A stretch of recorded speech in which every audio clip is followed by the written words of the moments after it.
বর্ষা এসে গেলেই বাঙালির ইলিশের কথা মনে পড়ে যায়। আর ইলিশ ছাড়া বাঙালি যেন কিছুই ভাবতে পারে না। ইলিশ মাছের বিভিন্নভাবে পদ বাঙালিরা বানিয়ে খায়। আজ আমি আপনাদের কাছে ইলিশের ভাপার রেসিপি বানিয়ে দেখাবো। আমি মহুয়া, কল্যাণী মায়ের রন্ধনশালাতে জানাই সবাইকে স্বাগত। আজ আমি খুবই সহজ পদ্ধতিতে ইলিশ মাছের ভাপা রান্না করে আপনাদের দেখাবো। আসুন আর দেরি না করে আমার এই রেসিপিটা শিখে নিন। আজ আমি ইলিশ ভাপা বানানোর জন্য ইলিশ মাছ 5 থেকে 6 পিস মতো নিয়ে নিয়েছি। ইলিশ মাছগুলো আগে থেকেই ধুয়ে পরিষ্কার করে রাখা ছিল।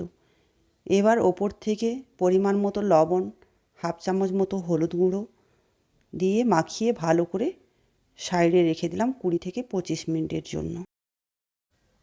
ততক্ষণে মশলা করার জন্য একটা বাটিতে 3 চামচ মতো সাদা সর্ষে, 2 চামচ মতো রাই, 2টো কাজু বাদাম দিয়ে ওপর থেকে জল দিয়ে 15 মিনিট মতো ভিজিয়ে রেখে দিতে হবে। 15 মিনিট পর ভেজানো সর্ষেটাকে একটা ছাঁকনির সাহায্যে জল দিয়ে ভালো করে ধুয়ে নিতে হবে। এবার মিক্সিং জারের মধ্যে সর্ষেটা দিয়ে ওপর থেকে 5টা মতো কাঁচা লঙ্কা, অল্প একটু লবণ দিয়ে অল্প জল দিয়ে একটা ফাইন পেস্ট করে নিলাম। এই লবণ দিয়ে পেস্ট করার কারণ হলো সর্ষের একটা তেতো ভাব থাকে, সেটা কিন্তু চলে যায়। চাইলে এটা আপনারা নাও করতে পারেন। এবার একটা পাত্রের উপরে ছাঁকনি বসিয়ে পেস্ট করা সর্ষেটা ভালো করে ছেঁকে নিচ্ছি।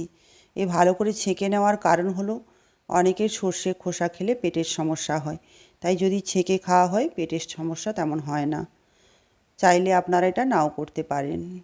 এবার মিক্সিং জারে 3 চামচ মতো নারকেল কোড়া, 3 চামচ মতো টক দই দিয়ে একটা ফাইন পেস্ট করে নিলাম।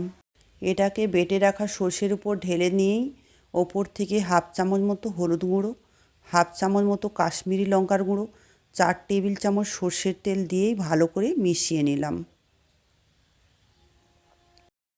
আগেই মশলা করার সময় লবণ দিয়ে রেখেছিলাম, তাই সামান্য একটু লবণ দিলাম।